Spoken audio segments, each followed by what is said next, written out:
მოგესალმებით კოლეგებო, მივესალმებით გამსხლე საზოგადოებას. საპროცედურო საკითხთა კომიტეტის ხდომას გახსნილად ვაცხადებ. ქურუმი გვაქვს, შეგვიძლია დავიწყოთ, შევუდგეთ საქმეს. პირველეს ყოვლისა გაგაცნობთ დღის წესრიგში არსებულ საკითხებს. ჩვენ გვექნება ორი კანონპროექტების პაკეტი განსახილველი.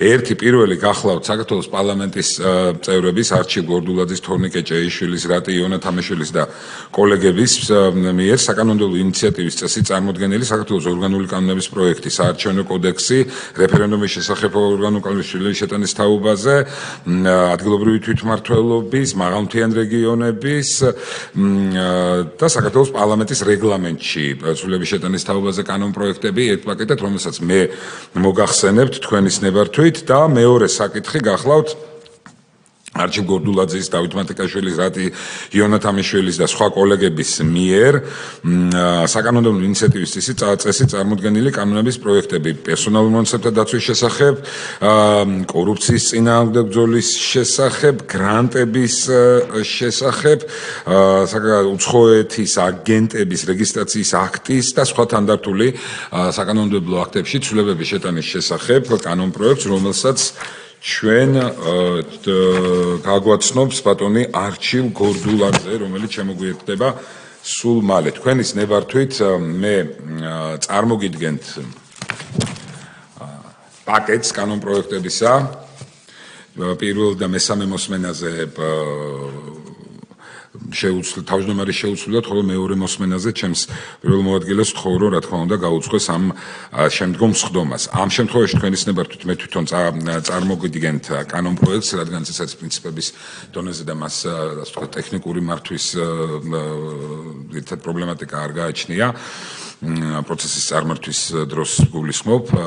გეტყვით იმას, რომ საარჩევნო კოდექსი, რომელიც 2011 წელს მივიღეთ ჩვენმა ქვეყანამ, მასში მიღების დღიდან დღემდე არის დაახლოებით 100-მდე ცვლილება შეტანილი და ეს ცვლილებები ძალიან ბევრი მიმართულებით ასახავდა იმ გამოწვევებზე პასუხს, იმ დაგროვილი გამოცდილების შესაბამისად მცდელობას საარჩევნო პროცესის კიდევ უფრო მეტად გაჯანსაღების, კიდევ უფრო მეტად დემოკრატიზაციის, იმ რეკომენდაციების შესაბამისი ადეკვატური ქმედების განხორციელებას, რაც წლების განმავლობაში დაგროვდა.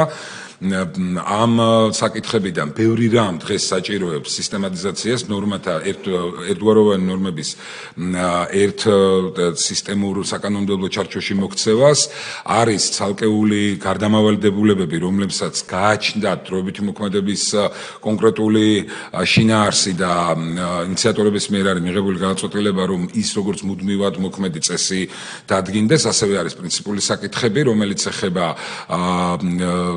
საარჩევნოდ პარტიის მიერ წარსადგენ კანდიდატებს, მათ პარტიულ ცენს და ასევე საკითხი, რომელიც ეხება მხოლოდ საქართველოს ფარგლებს შიგნით, საზღვრებს შიგნით არჩევნების ჩატარების, საარჩევნო უბნების გახსნის საკითხს. თქვენის ნებართვით მოკლედ ჩამოვაყალიბებ პრინციპების დონეზე არსებულ ცვლილებებს, ასევე კონკრეტულ საკითხებზე გვექნება ჩვენ შესაბამისი მსჯელობა.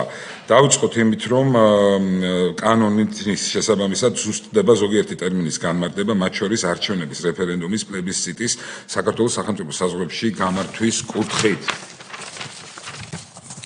პერსონალურ მონაცემთა დაცვის მიზნით ზუსტდება ფოტო-ვიდეო გადაღების წესი. კერძოდ, კანონპროექტის თანახმად დგინდება, რომ საარჩევნო უბანზე ფოტო-ვიდეო გადაღება არ გულისხმობს აუდიო მონიტორინგს. ჩვენ ვიცით, რომ ვიდეო გადაღების წესი საკმაოდ დიდი ხანია არის შემოსული, თუმცა და დანერგილი ჯერ კიდევ 2011 წლის 12 წლის არჩევნებზე მე მახსოვს, სადაც ასევე ვიყავი ჩართული, რომ იმ დროიდან ვიდეო გადაღების საკითხი იყო ჩვეულებრივ ლეგალური წესი საარჩევნო უბნებზე, თუმცა აუდიო ჩაწერა არ წარმოადგენს ამ შემთხვევაში იმ ასე ვთქვათ სიმწეს, რომლის დაშვების ალბათობაც ჩვენ უნდა გავითვალისწინოთ, იმიტომ რომ ბევრი პერსონალური მონაცემის, ასე ვთქვათ, სხვა პირებზე არსებული პერსონალური მონაცემის გაჟღერება შეიძლება მოხდეს, ამიტომაც სწორედ ამ მიზნით აუდიო მონიტორინგი ბუნებრივია ვერ შევა ფოტო და ვიდეო მონიტორინგის ლეგალურ სიაში ამ ცვლილებების შესაბამისად.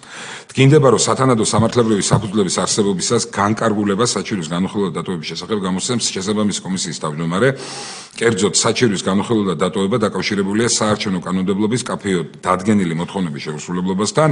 შესაბამისად, მიზანშეწონილია საჩივრის დასაშვებობის საკითხის შესწავლა და სათავო განწყობლების მიღება განახორციელოს შესაბამისმა საარჩევნო კომისიის თავმჯდომარემ მოქნილად და ეფექტურად საარჩევნო პროცესის წარმართვისთვის არის ეს დროებით მოქმედი წესი მუდმივ ჭრილში შემოღებული. არჩევნების სათანადოდ ორგანიზების ხელშეწყობის მიზნით განისაზღვრება სახელმწიფო ორგანოების და საარჩევნო ადმინისტრაციის თანამშრომლობის სამართლებრივი საფუძვლები. საარჩევნო ადმინისტრაციის სამართლებრივი აქტების ჩამონათვალს ემატება საოლქო საარჩევნო კომისიის თავმჯდომარის ბრძანება. ამჟამად მოქმედი რედაქცია საოლქო საარჩევნო კომისიის თავმჯდომარეების მიერ შიდა უწყებრივი საკითხებთან დაკავშირებით ბრძანებების გამოცემის შესაძლებლობას არ ითვალისწინებს, რაც არსებულ პრაქტიკასთან შეუსაბამოა. პროექტის თანახმად გათვალისწინებულია სწორედ აღნიშნული შეუსაბამობის აღმოფხვრა. საარჩევნო პერიოდში საოლქო და საუნო საარჩევნო კომისიების სრულად დაკომპლექტების და პოტენციური კადრების მოძიების პროცესის ახალისების მიზნით იცვლება საქართველოს საარჩევნო ადმინისტრაციის მოხელეთა თანამდებობრივი შეუთავსებლობისა და შრომითი ურთიერთობასთან დაკავშირებული საკითხები. საარჩევნო ოლქებისა და ადგილობრივი მაჟორიტარული საარჩევნო ოლქების შექმნის მარეგულირებელი ნორმები ერთიანდება ერთ თავში.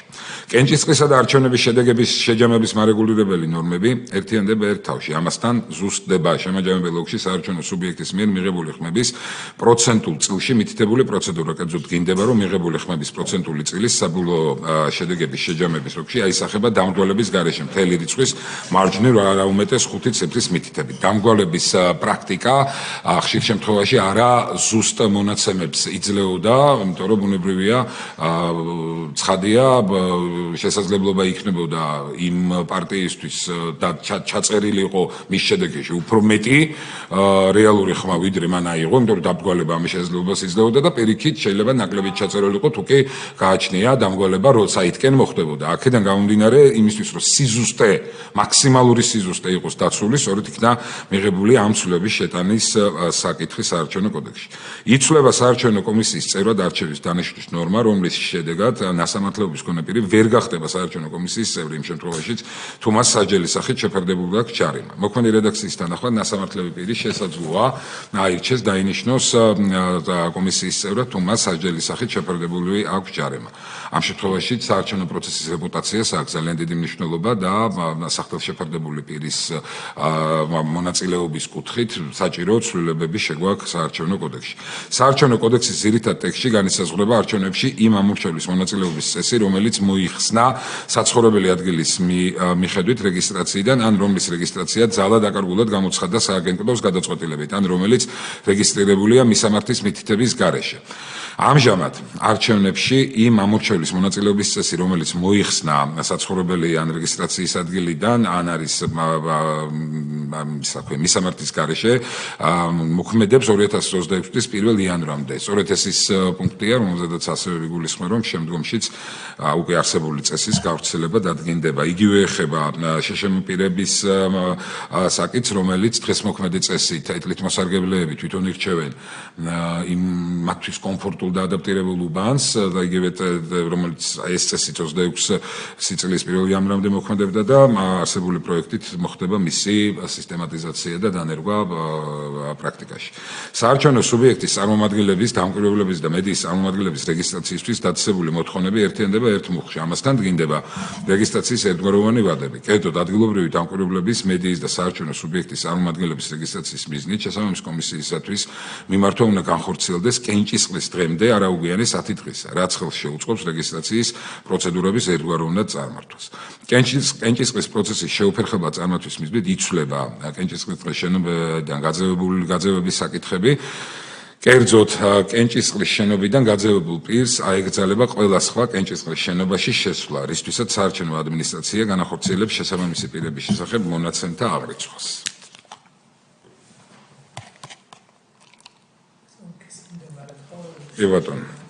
კი ბატონო, ანუ ერთხელ თუ მოხდება პირის გაძევება, ეს იქნება საფუძველი, რომ საარჩევნო პროცესს ჩამოშორდეს, რადგანაც მის ქცევაში აშკარად შეიმჩნევა ის ელემენტი, რომელიც ამ პროცესის ჯანსაღად განხორციელებას წინ აღუდგება. შესაბამისად ეს გადაწყვეტილება არა მხოლოდ იმ უბანს ეხება, საიდანაც მოხდება გაძევება, არამედ სხვა შესაბამის შენობებსაც, რომელიც არჩევნებისთვის არის გათვალისწინებული.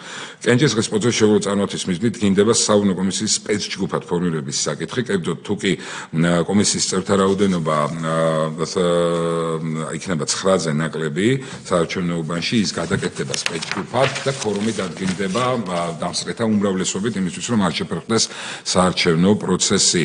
დამატებით არის ასევე გათვალისწინებული გადასატანყუთან აცებული რეგულაცია, რომ მისი ზემდგომ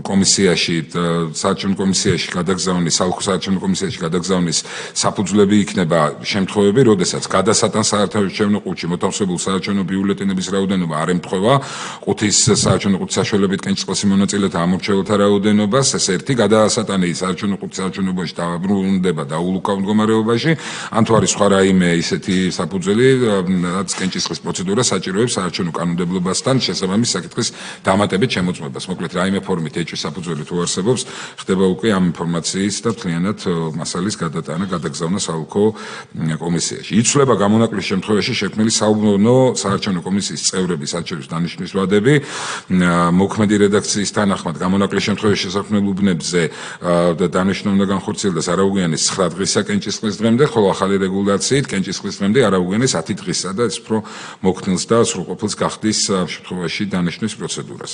საინფორმაციო ტექნოლოგიების განვითარებიდან დიახ, ერთი დღე მხოლოდ. საინფორმაციო ტექნოლოგიების განვითარებიდან ამორჩეულთა ინფორმირების საშუალების მრავალფეროვნებიდან გამომდინარე, ამორჩეულთა ბარათების დარიგების ვალდებულება აღარ იქნება. ჩვენ გვახსოვს ის პატარა ბარათები, რომელიც ნაწილობრივ რიგდებოდა, ნაწილობრივ არ რიგდებოდა და ხშირ შემთხვევაში უფრო აღრევას და დაბნეულობას იწვევდა, იმიტომ რომ თვლიდნენ, რომ ვისაც არ მეუვიდა ეს ბარათი, რაღაცა მას ჰქონდა გარკვეული პრობლემა საარჩევნო კუთხით, რაც სინამდვილე არ იყო და ამიტომ სრულიად ბუნებრივია და გასაგებია, რომ ამ მხლის ამოღებაზე არის აქცენტი გაკეთებული და ეს ვალდებულება აღარ იქნება ცენტრალურ საარჩევნო კომისიას. საკითხი, რომელსაც ახლა შევეხები, გახდა სამწუხაროდ გარკვეულ ჯგუფებში სპეკულაციის საგანი და მთლიანად ტყუილ ნარატივზე მოხდა გარკვეული პროპაგანდის აგება. ეს ეხება იმ საკითხს, როდესაც თანახმად ცალკეულ დემოკრატიულ ქვეყნებში არსებული პრაქტიკისა, რომელიც ჩვენს მიერ იქნა შესწავლილი და ეს ქვეყნები არის ირლანდია, ისრაელი, მალტა, სასომხეთი, იქ არსებული პრაქტიკის და ჩვენს მიერ მოკლეული სხვადასხვა საკითხების საფუძველზე იქნა მიღებული გადაწყვეტილება, რომ მხოლოდ საქართველოს საზღვრებს იქნით ჩატარდეს რეალურად არჩევნები და თითქოს და ეს გადაწყვეტილება რაიმე ფორმით არარეზიდენტ ჩვენს მოქალაქეებს ართმევს საარჩევნებში მონაწილეობის უფლებას, რაც არის რა თქმა უნდა მტკნარი სიცრუე და ახლა მოგახსენებთ მე თქვენ იმ არგუმენტებს, რომელიც წინ უძღოდა ასეთი გადაწყვეტილების მიღებას პროექტის დონეზე.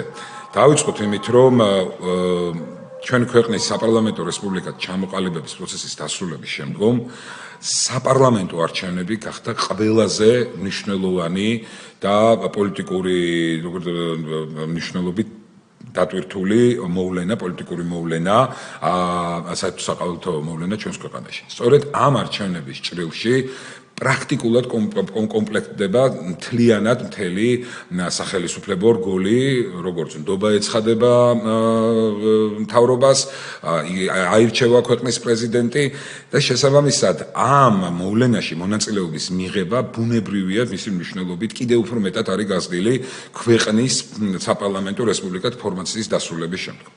ამ დღეს, როდესაც თითოეულ ჩვენს თანამოქალაქეს აქვს უნდა კონდეს თანაბარი უფლება და შესაძლებლობა მონაწილეობა მიიღოს ქვეყნის შემდგომი 4 წლის ბედიღბლის გადაწყვეტის აი ამ საერთო საყოველთაო პროცესში ამ უმნიშვნელოვანესი ნაბიჯის გადასადგმელად ცხადია რომ თამასა როგორც საკითხის მნიშვნელობა არის ასე ვთქვათ ზეაწეული ისევე ამ ნაბიჯის გადადგმაც ანუ არჩევნებში კონკრეტული საარჩევნო უფლების გამოყენებაც უნდა იყოს ძალიან მნიშვნელოვანი გააზრებული და ამ გააზრებას ორი ძალიან ასე ვთქვათ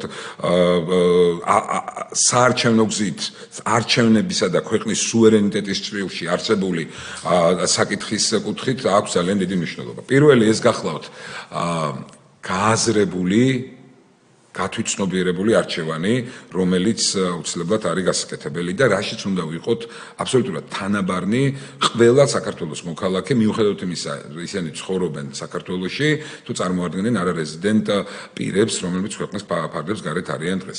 თავიდანვე ვიტყვი იმისთვის, რომ ეს რაღაც გარკვეული სპეკულაციები ავარიდოთ ამ საკითხს, რომ რეალური გავლენა სპეკულაციები მე ვგულისხმობ იმას, თითქოს ქართული ოცნება ახლა ამ რეგულაციას აკეთებს, იმიტომ თითქოს აი მე ფორმით ეშინია ვიღაცის ჩვენი პარტიის საწინააღმდეგო გადაწყვეტილებას და ასე შემდეგ.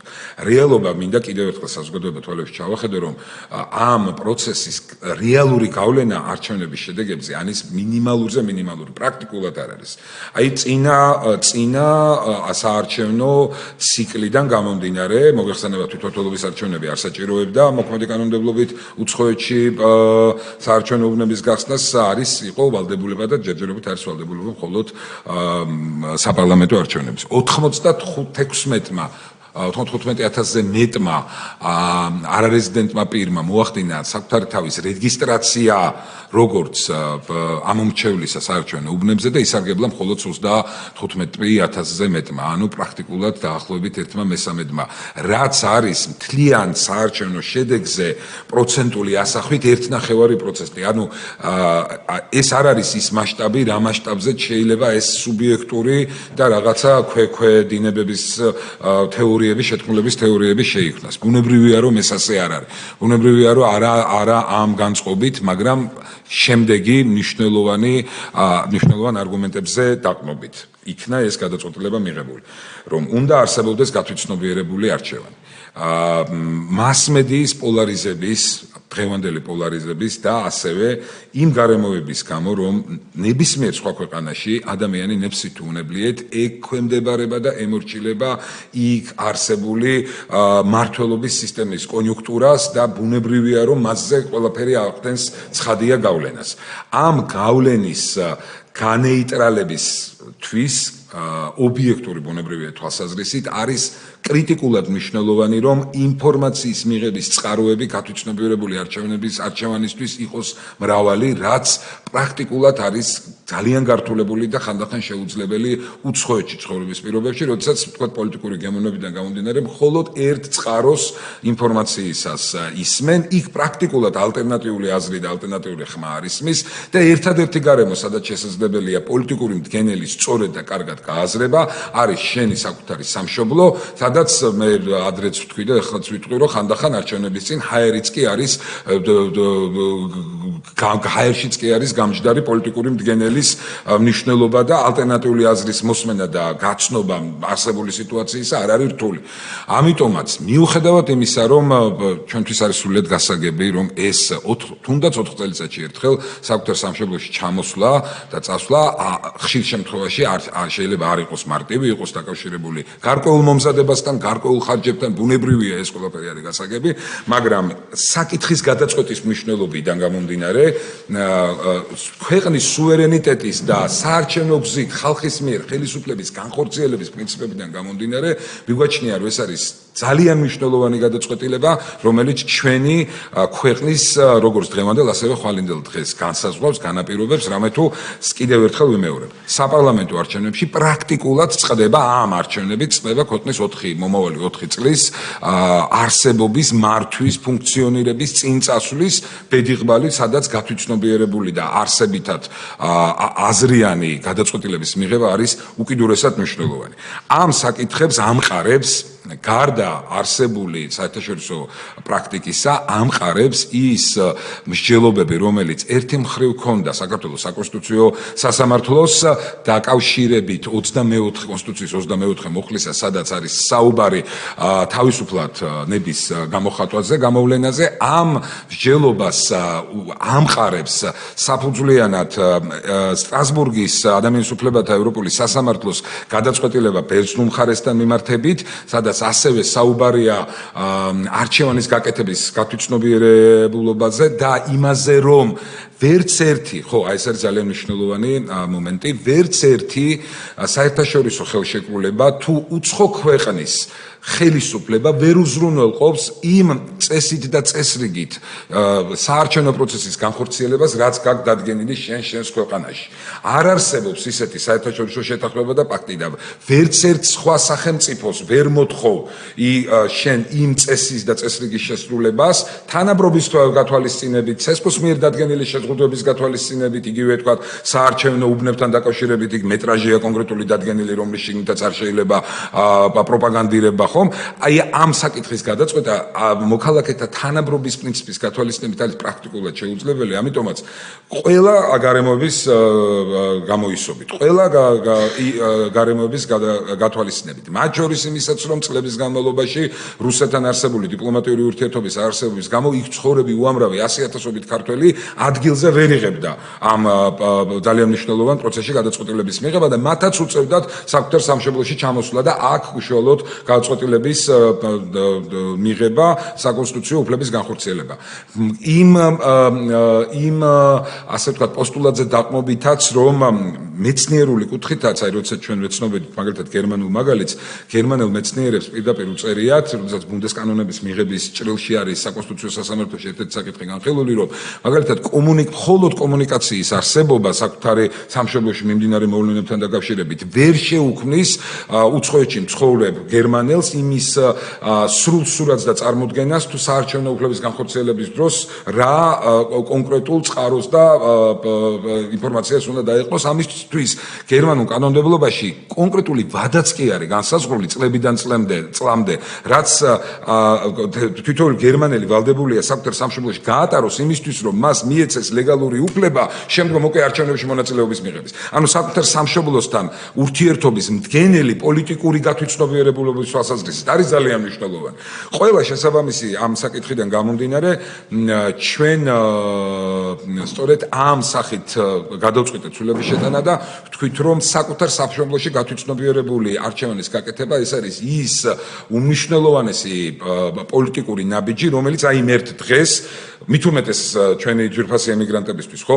აქვე ვიტყვი, რომ როგორც ასევე პრემიერ-მინისტრმაც ბრძანა და ზოგადად ჩვენს ქვეყანაში ეს არ არის რაღაც ახალი ამბავი, ჩვენი ქვეყანა აბსოლუტურად ყოველთვის აკეთებს მისი ეკონომიკური წინსვლა, ეკონომიკური პროგრესი, აი ეს გამორჩეული ციფრი ეკონომიკური პროგრესისა, რომელიც ჩვენს ქვეყანას გააჩნია, ის უამრავი შესაქმნელი სამუშაო ადგილი, რომელიც თუნდაც აი უახლოეს მომავალში განსახორციელებელ ინვესტიციას მოყვება 30,000-ზე მეტი სამუშაო ადგილი და ყველა სხვა პირობით ჩვენ ვართ მოწადინებული იმისთვის, რომ შეიქმნა საქართველოში ყველა ის შესაძლო პირობა, რომ ჩვენმა ემიგრაციამ საბოლოოდ უცხოეთიდან საკუთარ სამშობლო მოძებნონ ისევ და მათთვის სასურველი პირობები შეიქმნას იმისთვის, რომ დაუბრუნდნენ თავის დედა სამშობლოს. ამიტომ ეხლა თუ კი 4 წელიწადში ერთხელ მაინც კანონის დონეზე გაჩნდება საკანონმდებლო ინსპირაცია იმის, რომ სამშობლოსთან აი ძალიან თუნდაც მოკლე 4 წელიწადში ერთხელ, მაგრამ მაინც რაღაც კავშირის ურთიერთობა ნორმატიული თვალსაზრისით იყოს გათვალისწინებული, ეს ბუნებრივი ვალდებულება არ არის. ეს უფლებაა, მაგრამ საკითხის მნიშვნელობიდან გამომდინარე ის რაღაც გარკვეულწილად ვალდებულების, მორალური ვალდებულების ჭრილშიც კი გადადის, როდესაც შენ ბოლომდე გაიაზრებ, რომ იმ ერთ დღეს გაქვს სრული შესაძლებლობა შენ საკუთარი ქვეყნის დღევანდელ და ხვალინდელ ცხოვრებაში მიიღო მონაწილეობა. ამიტომაც არის სწორედ ასე მნიშვნელოვანი ჩამობრძანდა შენს ქვეყანაში, გაეცნო, გაიგო, თუნდაც მოკლედროით, გაიაზრო რა პოლიტიკურ მდგენელთან გაქვს საქმე და შემდგომ ისე გააზრებული და ყოველგვარი გარეშე თუ პირდაპირ ზეწოლებისგან, აი მაგალითად როტის შემთხვევა, როგორ აორგანიზებდა გერმანიაში ეს ადამიანი, გერმანიის ხელისუფლების წარმომადგენელი, საპარლამენტო არჩევნებზე რაღაც გარკვეულ პროცესებს, რაც არის პირდაპირ, აი ამაზე აშკარა ჩარევა ქვეყნის საარჩევნო პროცესში უბრალოდ აღარც არსებობს. შესაბამისად, აი ყველა ეს ფაქტორი რომ განეითვალდეს და საზოგადოების ეს მნიშვნელოვანი გადაწყვეტილება თითოეული მოქალაქისა განხორციელდეს დამოუკიდებლად, ყოველგვარი ზეწოლის გარეშე იყოს სწორედ აი ამ ცვლილებების შეტანის აუცილებლობა შესაბამისი არგუმენტებით გათვალისწინებული.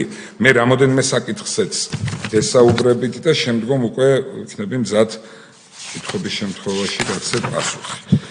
კანონს კიდევ ემატება შემდეგი ნორმები უკაცრავად სადაო დავების მარეგულირებელი ნორმები ერთიანდება ერთ თავში მარტივდება კანდიდატების რეგისტრაციის პროცედურები წარსადგენი აღარ იქნება სააღრიცხვო ბარათი დღეს არის ორი სააღრიცხვო ბარათი მოთხოვნილი და ამ ცვლილებებით პრაქტიკულად ერთ სააღრიცხვო ბარათში ერთიანდება მთელი ეს ინფორმაცია და ორი სარგენის ვალდებულება აღარ იქნება იცვლება და ერთგვაროვნი ხდება კანდიდატების წარდგენისა და რეგისტრაციაზე უარისხმის საფუძვლები პროექტის თანახმად პარტია უფლებამოსილია კანდიდატად წარადგენილ მხოლოდ ამ პარტიის წევრი ხოლო საინიციატივო ჯგუფი წარადგენს უპარტიო კანდიდატს მოგეხსენებათ გადა საპარლამენტო არჩევნების არ თვითმმართველობის არჩევნები სადაც ასევე შესაძლებლობა არის მაჟორიტარი კანდიდატის წარდგენის ამიტომ პარტიული დემოკრატიის გაძლიერებისთვის ამ გზით მივდივარ ჩვენ უკვე დიდი ხანია ამიტომაც ავგზავნეთ ისინი რა ქვია ბლოკები საარჩევნო სისტემის საარჩევნო წიაღიდან და სწორედ პარტიული დემოკრატია ანუ ის რომ არჩევნების წინ ცნობად სახეებს ამოიყენებენ პარტიები გვერდზე და ამბობენ რომ ჩვენ უნდა გაგვაიგივონ ამ ცნობად სახეებთან ასე არ არის ეს არ არის პარტიული დემოკრატია და ეს არ არის რეალობა უნდა პირიქით მოხდეს პარტიას უნდა კონდეს იმის ფუფუნება იმის რესურსი იმის მოწონება ცნობადი სახეებიდანაც და ზოგადად საზოგადოებისგანაც რომ პარტიასთან უნდა მიდიოდნენ ეს ადამიანები და პირიქით პარტია არ უნდა მიდიოდეს ამ ადამიანებთან ეს უნდა იყოს კანონის ინსპირაცია რომ პარტიული დემოკრატია და პარტიული სტრუქტურები იყოს მყარი განვითარდეს და სწორედ ამ გზით ევროპული პარტიული დემოკრატიით ვიაროთ შესაბამისად ეს ცვლილებაც გარკვეულწილად სწორედ ამ პრინციპის გამყარებას ესადაგება და ბოლოს ზუსტდება საკრებულოს პირველი ხმის მოწვევის ვადა აქამდე იყო რომ CSKOS-ს მიერ მოიწვევოდა საკრებულოს პირველი ხმა 30 დღის ვადაში არჩევნების საბოლოო შედეგების შეჯამებიდან ამ ცვლილებით კი პროექტით პირველი ხმა მოწვევა გათვალისწინებულია უფლებამოსილების საკრებულოს უფლებამოსილების დაწყებიდან 14 დღის ვადაში ეს არის ძირითადი არსი ჩვენს მიერ წარმოსადგენი საკანონმდებლო ცვლილებების ამას ემატება რამდენიმე კანონპროექტი რომელსაც აქვე გეტყვით რომ გაცრავთ აქ მხოლოდ ტექნიკური თვალსაჩინო რადგანაც იქ არსებული მუხლების ნუმერაციის ცვლილებამ გამოიწვია ამ კანონპროექტებში არსებული კონკრეტული მუხლების ნუმერაციის ცვლილებაც და სწორედ ამ საკითხს ეხება სხვა ასე ვთქვათ პრინციპული მნიშვნელობა თანდართული კანონპროექტების ცვლილებებს არ აქვს ეს არის პირველი საკითხი შესაბამისად გთხოვთ კითხვები მოსაზრებები თუ გაქვთ სიამოვნებით მოვისმენ და გაგცემთ პასუხს თუ არა და შემიძლია ხალხზე დავაყენო ეს საკითხი. არ არის. კარგით ბატონო. კი ბატონო, კი. ისმენ. მოგესალმებით. მადლობა წარდგენისთვის. არ დავიწყებ კიდევ იმაზე საუბარს, რაზეც ჩემი გუნდის წევრებმა ძალიან ბევრი კომიტეტის ფორმატში უკვე ისაუბრეს და იცით და თქვენ თვითონვე აღნიშნეთ, რომ ამან საკმაოდ დიდი წინააღმდეგობა თქვენმა ცვლილებებმა საკმაოდ დიდი წინააღმდეგობა გამოიწვია საზოგადოებაში. აქედან გამომდინარე უბრალოდ დავფიქსირებ იმას, რომ პირველ რიგში, როდესაც შეგვაქვს კანონში ესეთი ცვლილება, რომელიც ითვალისწინებს ამდენი ადამიანისთვის არჩევანის გაკეთების უფლების შეზღუდვას თქვენი მხრიდან, აქედან გამომდინარე იცით საერთოდ ემიგრაციის რაოდენობა ესე კატასტროფულად რატო იზრდება ჩვენს ქვეყანაში. ანუ გაქვთ თუ არა ამის ანალიზი გაკეთებული, რა არის ის მიზეზი, რის გამოც ეს ადამიანები მიდიან. აქედან გამომდინარე, როდესაც ვეუბნებით ამ ადამიანებს, რომ 4 წელიწადში ერთხელ ისინი ვალდებულები არიან და უნდა ჩამოვიდნენ ქვეყანაში იმისთვის, რომ გააკეთონ არჩევანი, აქ უნდა დავფიქრდეთ იმაზე, რა წინაღობებს აწყდებიან ეს ადამიანები, იმიტომ რომ საუბარი არის ჩვენს მოქალაქეებზე და როდესაც ხარ სახელმწიფო, რა თქმა უნდა თითოეული ადამიანის უფლება უნდა იყოს გათვალისწინებული და აქაც ძალიან მნიშვნელოვანია. ხშირ შემთხვევაში ეს ადამიანები მიდიან იმის გამო, რომ ჩვენ ვერ შევქმნით ქვეყანაში იმის საშუალება, რომ ჯანდაცვის სერვისები იყოს შესაბამისი. ამ ადამიანებს ხშირ შემთხვევაში უწევთ საკუთარი შვილების გადასარჩენად საზღვარგარეთ წასვლა იმისთვის, რომ იქიდან გამოაგზავნოს ელემენტარული თანხა იმისთვის, რომ მისი შვილი წავიდეს სკოლაში, მიიღოს განათლება და ასე შემდეგ. ხშირ შემთხვევაში ეს ადამიანები ვერ ჩამოდიან იმისთვის, რომ გამოემშვიდობონ საკუთარ ნათესავებს, უახლოეს ნათესავებს, რომლებიც არიან გარდაცვლილები. აქედან გამომდინარე, ეს ძალიან მნიშვნელოვანი მდგენელია აქ, როდესაც ვართ სახელმწიფო, როდესაც საუბრობთ იმაზე, რომ ჩვენ გვსურს განვითარებული ქვეყნის შექმნა, აქედან გამომდინარე, ჩვენი მხარდაჭერა არ ექნება, რა თქმა უნდა, ამ კანონ პროექტს და მადლობა.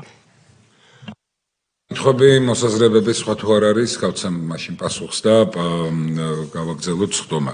კი ბატონო,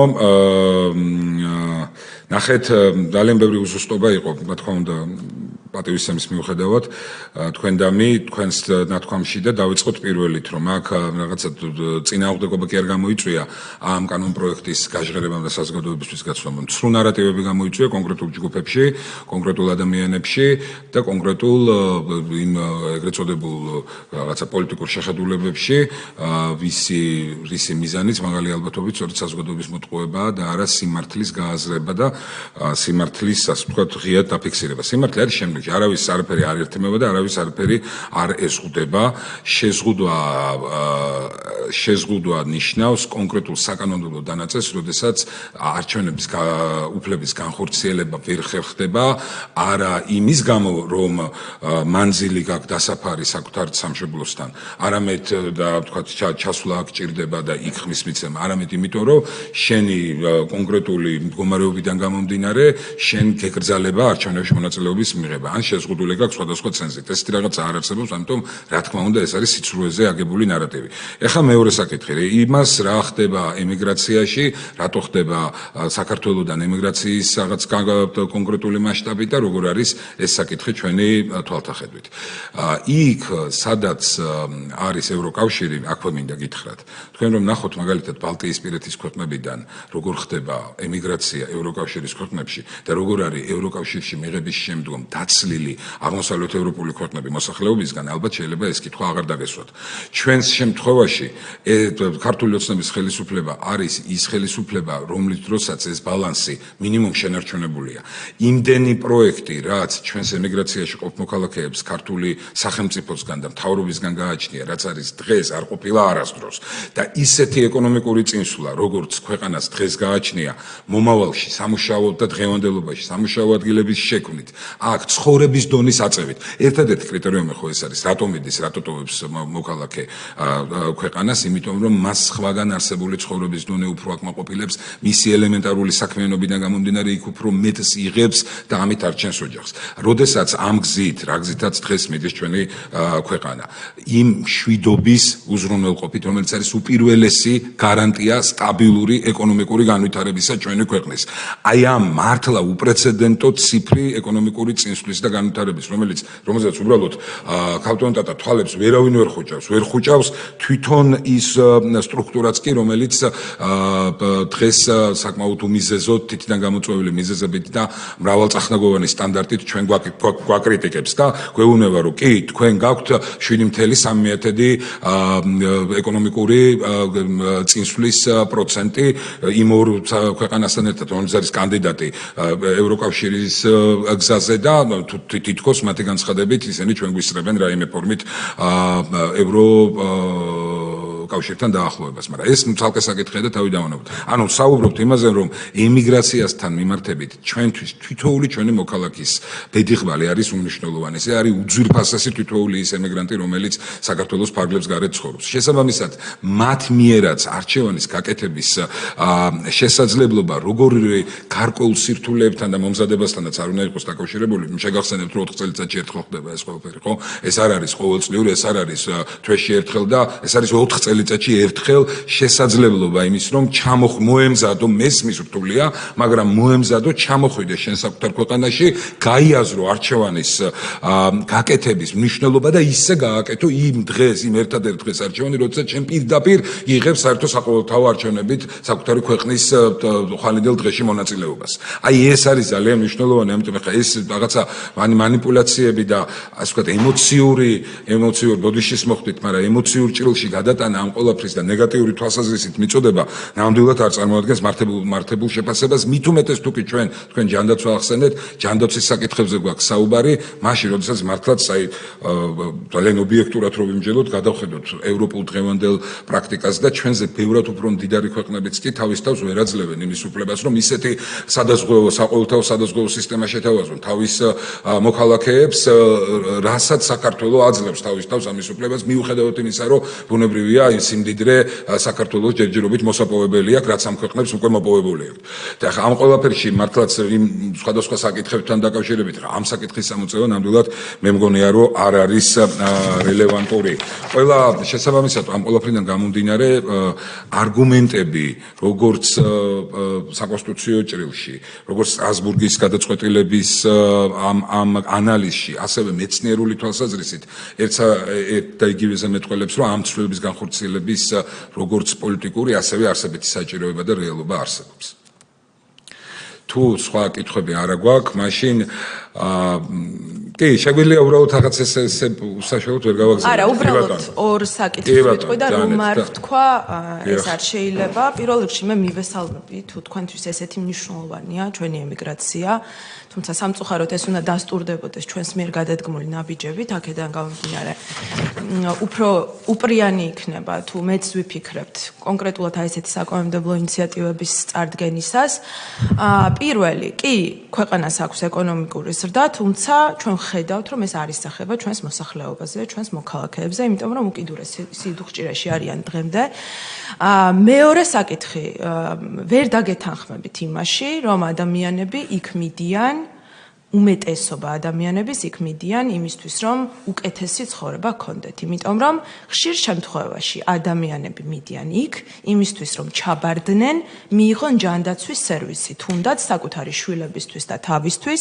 ხშირ შემთხვევაში ადამიანები მიდიან იმისთვის, რომ გადაარჩინონ საკუთარი შვილები, საკუთარი ოჯახები და შემდეგ უკვე ამის გამო ბავშვები, რომლითაც თქვენ ყოველთვის ამაყობთ, რომ ბავშვები ეს არის თქვენი ხელისუფლების ერთ-ერთი ძლიერი მხარე და ბავშვების დაცული უფლებები, აი ეს ბავშვები იზრდებიან უდედოდ. გადახედეთ სტატისტიკას, 200,000-მდე ადამიანმა დატოვა ჩვენი ქვეყანა ბოლო წლებში და ეს არის მნიშვნელოვანი, როდესაც ბატონო 2023 წლიდან დღემდე. 200,000-მდე დაბრუნდა? ზუსტად არ ვიცი ხო რამდენი დატოვა არის ყველაზე დიდი მაჩვენებელი, როდესაც გააბრუნდა საქართველოში. გასაგებია, მაგას მეგობრებო, დავასრულებინოთ და მე მოგცემთ საშუალებას ბატონო არჩილო. გავიმეორებ, რომ ძალიან უხერხულია საუბარი იმაზე, რომ ჩვენს ქვეყანაში ყველაფერი კარგად არის და ეს ადამიანები უბრალოდ იმისთვის მიდიან, რომ უკეთესი ფუფუნება ნახონ და უკეთესი ცხოვრება. ეს არის ძალიან უხერხული იმ პირობების გათვალისწინებით, რაც დღესდღეობით ჩვენს ქვეყანაში არის, აქედან გამომდინარე მოგიწოდებთ, რომ უფრო მეტი იფიქროთ იმ ადამიანებზე, ვინც იძულების წესით იქ მოხვდა, იმის გამო, რომ ჩვენ ვერ შევქმნით ისეთი ქვეყანა, რომელშიც ისინი ღირსეულ სიბერეს, ღირსეულ დედობას და ღირსეულ ოჯახის წევრობას გაწევდნენ. მადლობა. მადლობა. ბატონო არჩილ, იტყვით თუ გავცეთ პასუხი? კარგით, მოკლედ ნახეთ კიდევ ერთხელ ერთი კარგია საპარლამენტო განხილვებში მონაწილეობის რესურსი, რომ გაიჩინა კაპიტან ტატას ოპოზიციურმა კონკრეტულმა ფრაქციამ, აქამდეც რომ ამ გზით ეულოდდა თავთარი ამორჩევლის ნდობა არ გაემტყუნებინათ და არეზარმაცად და პარლამენტში მოსულიყვნენ თავისდროულად ეს განხილვები და მათი ჩართულობა საზოგადოება უფრო მეტად დაინახავდა. თუმცა ეხლა ჯობს გვიან ვიდრე არასდროს და ეს ოპოზიციური არხი, როგორი სუბიექტურიც არ უნდა იყოს, როგორი საფუძველ გამოცდილიც არ უნდა იყოს და ამას ჩვენ რა თქმა უნდა ძალიან მალევე პასუხს გავცემთ, მაინც კარგია და საინტერესოა, იმიტომ რომ პარლამენტში ეს უნდა ისმოდეს. ახლა რატო არის სუბიექტური და რატო არის დაცლილი ყოველგვარი არგუმენტისგან?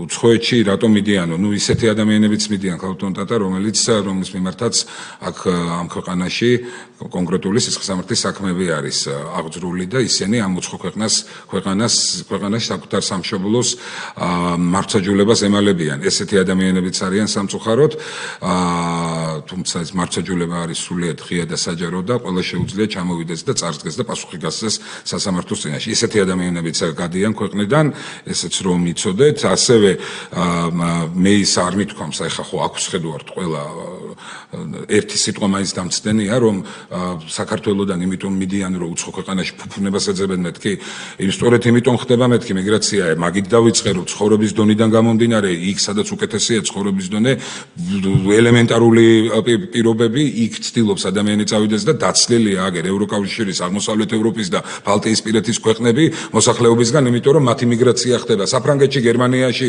სხვადასხვა ქვეყანაში ამ საზღვრების თავისუფლების გამო და ეს უქმნის მერე შემდგომ უკვე იმ რეალობას საფუძველს, რაც არის ამ ქვეყნებში. თქვენ ხო კარგად იცით, საბჭოთა პერიოდის შემდგომ ესტონეთში 1,700,000 კაცი ცხოვრობს, დღეს არის თუ არ ვწდები 700,000 ადამიანი ცხოვრობს თელ ქვეყანაში. თუ არ ვწდები, ახლა რა თქმა უნდა, სიზუსტეზე თავს ვერ დავდებ ამ ციფრებს, მაგრამ დაახლოებით ეს არის. შესაბამისად, ის როგორ ქვეყნიდან სწორედ ამ მიზნით მიდის ადამიანი გასაგებია. სწორედ იმას ემსახურება მეთქი, ის გამორჩეულად მშვიდობის პოლიტიკა, რომელსაც ესე კველებით ვიჭერთ ჩვენი ხელისუფლება, წლებია უკვე. არ დავდივართ, არც ზეწოლას არ ვექვემდებარებით, არც ძალმომრეობას არ ვექვემდებარებით, არც აქ შიდა მოღალატეების ყოველფეხის ნაბიჯზე მცდელობას, რომ ბორბლებში ჩვენს ქვეყანას წინსვლის ბორბლებში ჯოხი გაუჩხირონ, გაუკეთონ და შეუფერხონ მოძრაობა, არც მას არ ვემორჩილებით. ჩვენ ქვეყანა ეკონომიკურადაც წინ მიდის და იქმნება ის პირობები მეთქი, აი გვიგულისხმე, ის პირობები იქმნება, რომელიც ხელსაყრელს გახდის ჩვენი ემიგრაციისთვის, რომ სურვილის შემთხვევაში მათ კვლავ საკუთარი სამშობლო აირჩიონ საცხოვრებელ ადგილად. ეს არის მიზანი და ეს არის ამაზე პრემიერ-მინისტრმაც ისაუბრა და ამაში გასაკვირი არაფერი არ არის. ხო, ამაზეა საუბარი. იგივე ჯანდაცვასთან მიმართებითაც და ყველა საკითხთან მიმართებითაც, ახლა ჯანდაცვის მიმართულებით მინიმუმ ამ საკითხზე ისეთ ამბავად შეგვიძლია მსჯელობა და თავაწეული რომ ნამდვილად ბოდიში არავისთან არ აქვს მოსახდელი. ხო არის ხა შესაძლებელია სადღაც ხარისხი უკეთესი იყოს ჯანდაცვის და ამ გზითაც ბუნებრივია ჯანდაცვის სამინისტრო ძალიან აქტიურად მუშაობს, მაგრამ ის რომ სახელმწიფო სოციალური კუთხით დღეს ყველაზე უფრო მეტად ზრუნავს საკუთარ მოქალაქეებზე, ეხლა ეს ფაქტია და სტატისტიკაა და ციფრებით გამოიხატება და ამას ხა ვერანაირი პოლიტიკური ინსინუაციით ვერ შევცვლით. ხო, ამას თვალს უსწორებენ ის ადამიანებიც, ვინც ესე დიდი ლუპით გვიყურებენ ჩვენ ბრიუსელიდან და ცდილობენ რომ იმაში შავ ბნელოთახში შავი კატა იპოვონ და ნუ ხანდახან არ არის ეს კატა, მაგრამ მაინც პოულობენ და ხა მით უმეტეს ჯანდაცვაზე ნამდვილად არ ექნებათ მათ არაფერი ჩვენთვის სათქმელი. კარგი, დიდი მადლობა. ხო და ის არა აღარ იქნება მეტი დაზუსტება ვეღარ ჩვენ გვაქვს კითხვა, პასუხი, დაზუსტება და პასუხი და სრულდება ამით. არა სრულდება ამით, ნუ ეს არის თქვენ მესმის რომ თქვენ მობძანდით პარლამენტში და აქაური წესების მიმართ ცოტა ეხლა ეცნობით, მაგრამ მე გეტყვით რომ საკომიტეტო მოსმენა ტარდება ჩვეულებრივ პირველი მოსმენის არსებული წესით, სადაც კითხვა და კითხვის შემდგომ უკვე დამატებით დაზუსტება ეძლევა თავისუფლად, რა თქმა უნდა, დეპუტატს, ხოლო პასუხის შემდგომ უკვე სრულდება აქ დიალოგი და შემდგომ უკვე სასესიო დარბაზში თუ კი ამის სურვილი იქნება გადაინაცვლება. დიდი მადლობა. არა ფორმატი რა შევაშეგეთ მე გიპასუხეთ მე ხა მომხსენებელი ვიქნებოდი თუ კომიტეტის თავმჯდომარე ვიქნებოდი ხომ მაინც იგივე ამპულოათი წავდა კითხვენ წინაშე ამიტომ ამ შემთხვევაში კითხვაზე ორჯერ კითხვაზე გაგეცით პასუხი შემდგომი მეტი დაზუსტებას აღარ ითვალისწინებს რეგლამენტი ხო და ერთი მომენტი მე გამომჩა 200,000 ადამიანი კი იმიტომ რომ პასუხი არ დამისრულებია 200,000 ადამიანი გავიდაო ამ თქვენ მეტად სწორი პოლიტიკურად სწორი და პოლიტიკური მორალითაც გამართლებული იქნებოდა თუ კი დაითვლიდით ასევე იმ ადამიანების რაოდენობას, რამდენიც შემოვიდა ჩვენს ქვეყანაში და იმასთან ერთად, რომ სადაც თქვით, გასული ციფრი შემოსულ ციფრსაც დაასახელებდით, უფრო მეტი დამაჯერებელი იქნებოდა თქვენი გამოსვლისთვის. მე ასე ვფიქრობ უბრალოდ. კარგით. პირველ საკითხთან დაკავშირებით კენჭისყრაზე ვაყენებ ამ კანონთა პაკეტს, რომელიც შედგება საარჩევნო კოდექსისგან და თანდართული კანონ პროექტისგან. ვინ არის მომხრე მხარი დაუჭიროთ? მადლობა მიღებულია. მეორე საკითხთან დაკავშირებით, რომელიც ეხება ბატონი არჩილის, დავით მათიკაშვილის, რატი იუნეთამიშვილის და სხვათა კოლეგების მიერ წარდგენილ კანონპროექტს კორუფციის წინააღმდეგ ბრძოლის შესახებ და თანდათულ კანონპროექტებს. მომხსენებელი გახლავთ ბატონი არჩილ გურდულაძე. თქო ბატონო არჩილ. მადლობა ბატონო თავმჯდომარემ, კოლეგებო მოგესალმებით.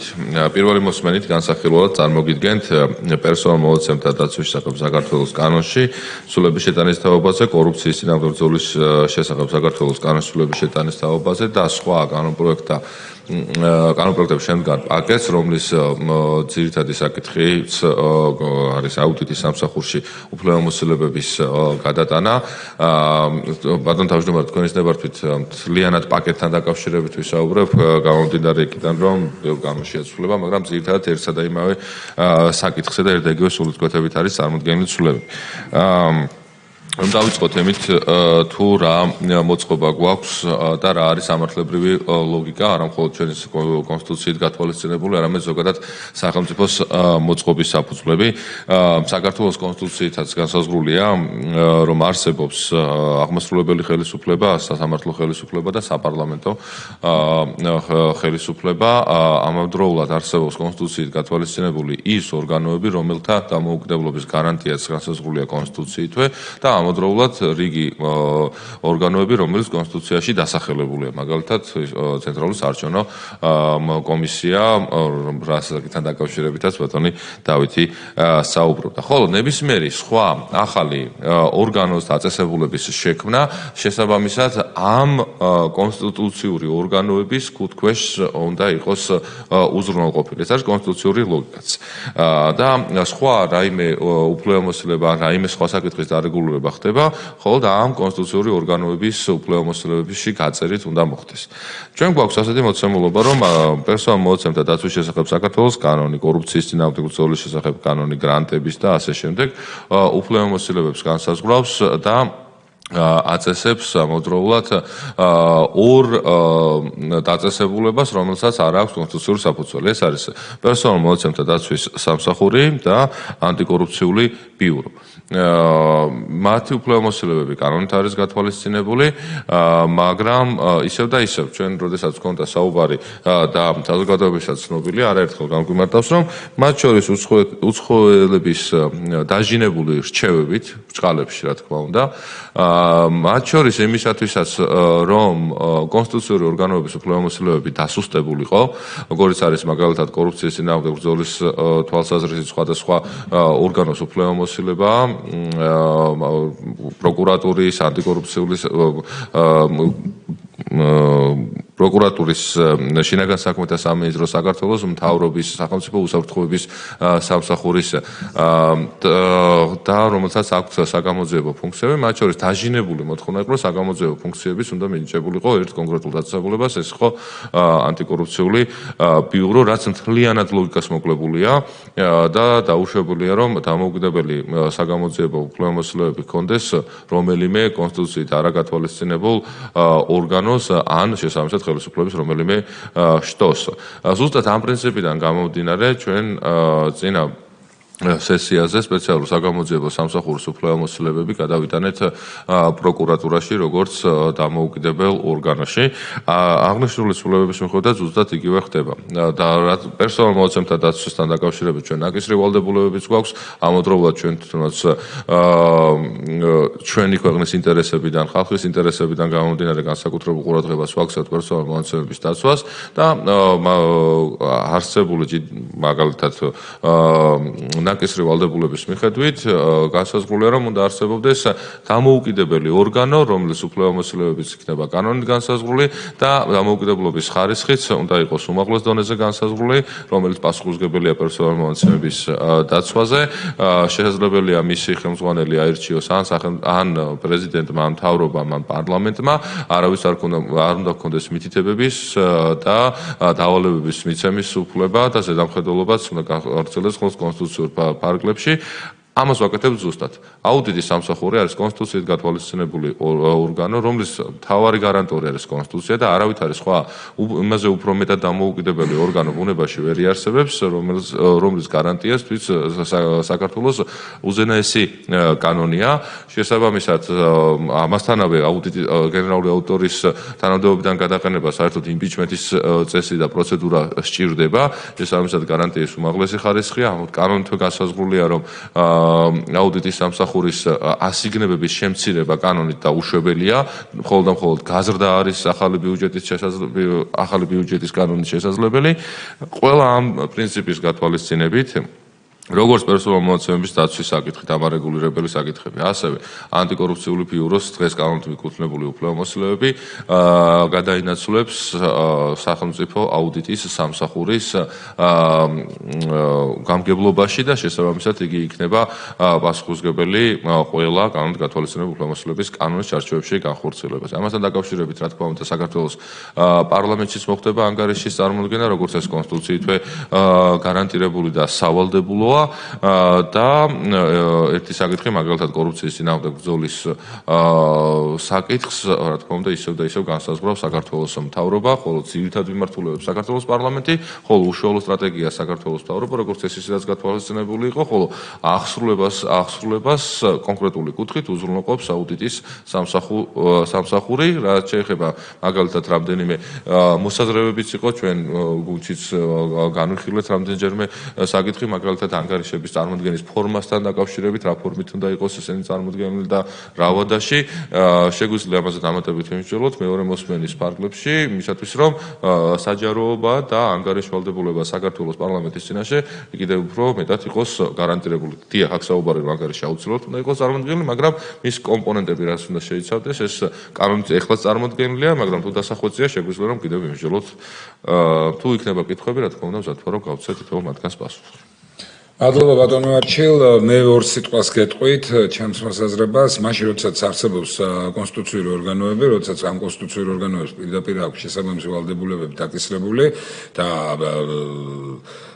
არ არსებობს რეალური სივრცე იმისთვის, რომ რაღაცა გამოგონილი თავსმოხვეული ორგანო შეიქმნას, რომლის ფუნქციების შესრულებაშიც კარგად მახსოვს ვისხედით და ვფიქრობდით, ვიგონებდით, რომ რა შეიძლება ისეთი ფუნქცია მივცეთ, მივანიჭოთ ამ ახალ შექმნილ ორგანოს, რომელიც ერთი მხრივ ამ საკითხის განხორციელების მთხოვნელების კაპრისსაც დააკმაყოფილებდა და მეორე მხრივ არ გამოჩნდებოდა რაღაცა ამორფულად და ამოვარდნილად კონტექსტიდან საერთო სახელმწიფოებრივი ხედვის.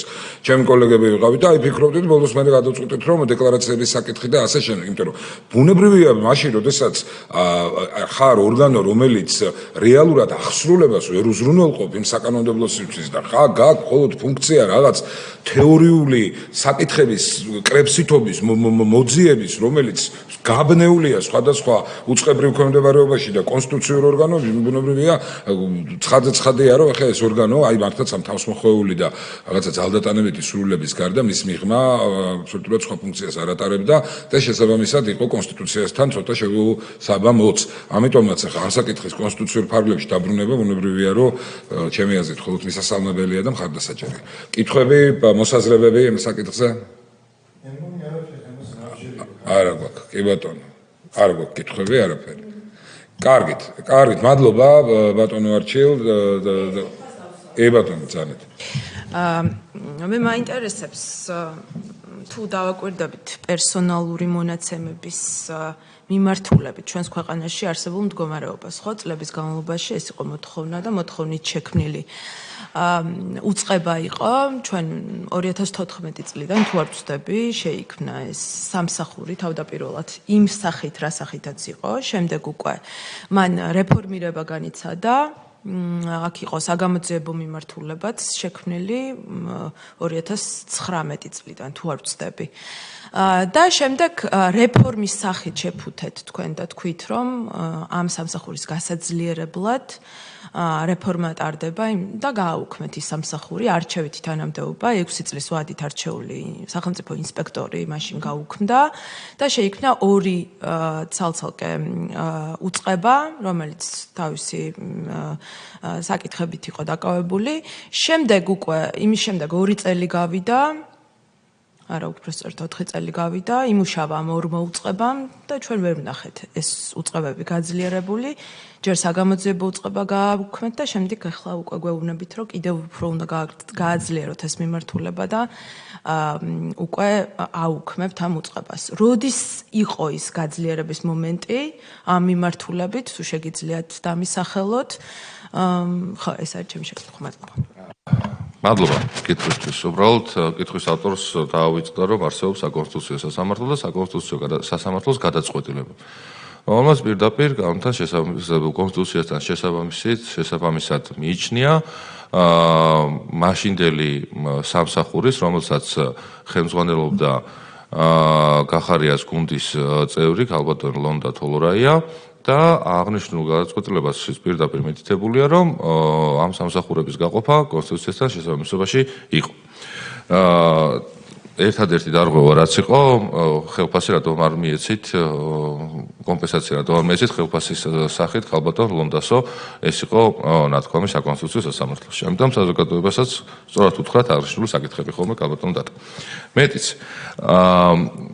საქართველოს პარლამენტმა წინა მოწვევაში მიიღო პერსონალ მონაცემთა დაცვის შესახებ ახალი კანონი, რომელიც სრულად შესაბამისობაშია ევროდირექტივასთან. სრულად, ამაზეც გარანტიას ვდებ და მთელ რიგ შემთხვევებში კიდევ უფრო მეტი გარანტიები არის შედებული კანონში, ვიდრე ეს შეიძლება ევროდირექტივაში იყოს.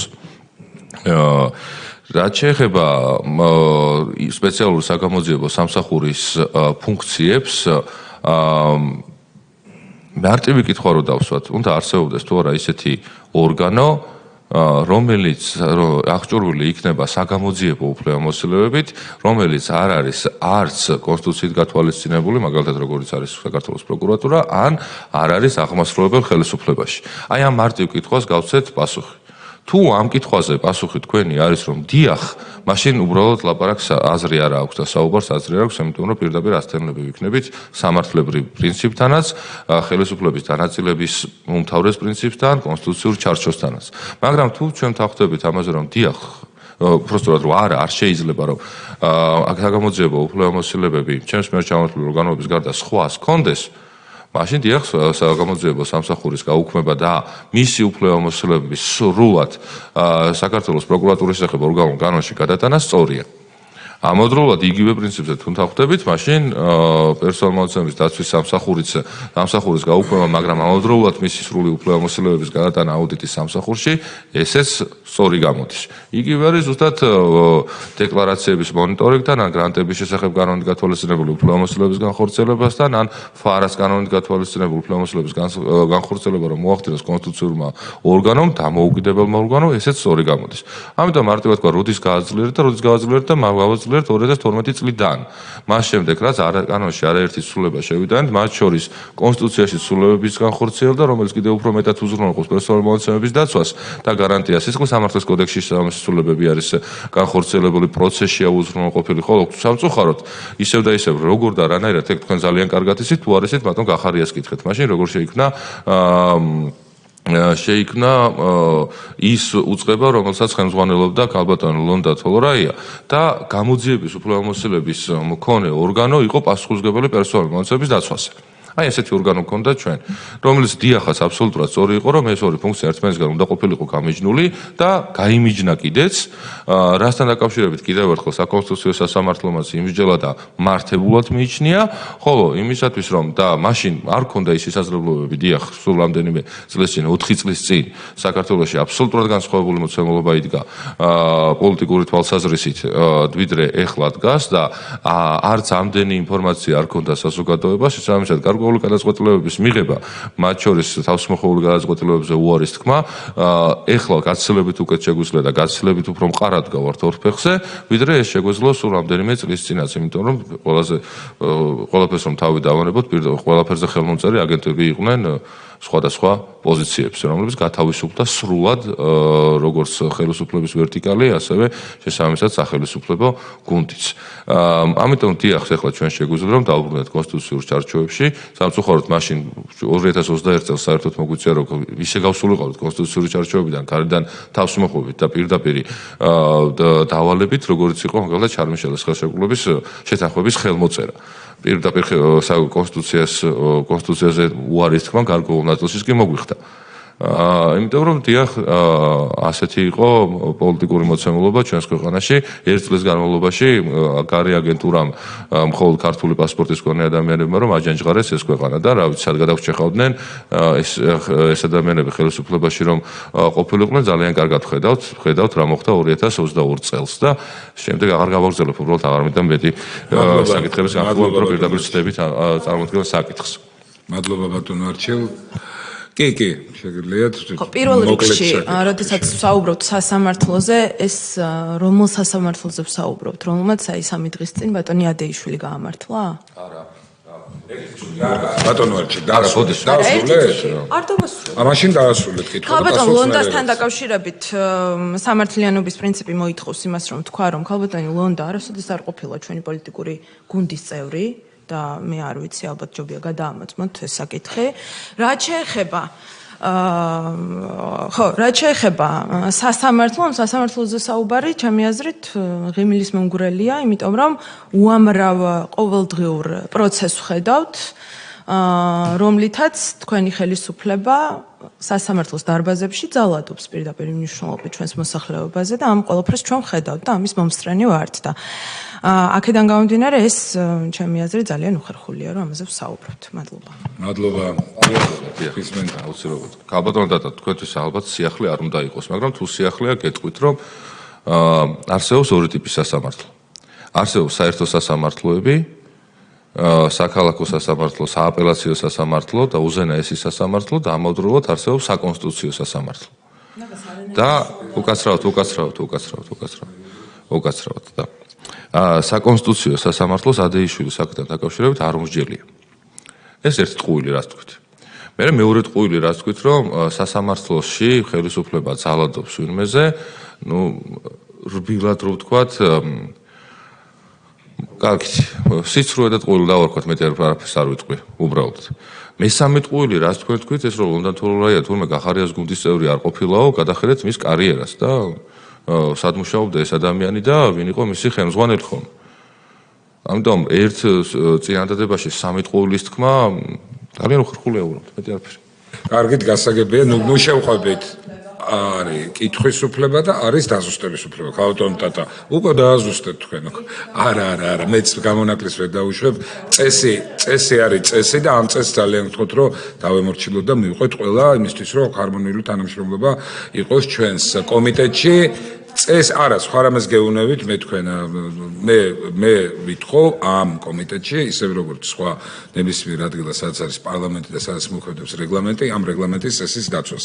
მეც არაფერს აზრის გამოხატვას არავის არ უზღუდავთ, პირიქით კითხვაც და დაზუსტებაც ყოველგვარი რეგლამენტის დაწესების გარეშე ქონდათ ამის საშუალება, ამიტომ ახლა ასეთ უსასრულო პოლემიკაში ცხადია ჩვენ ამ საკითხებს ვერ გადავიტანთ.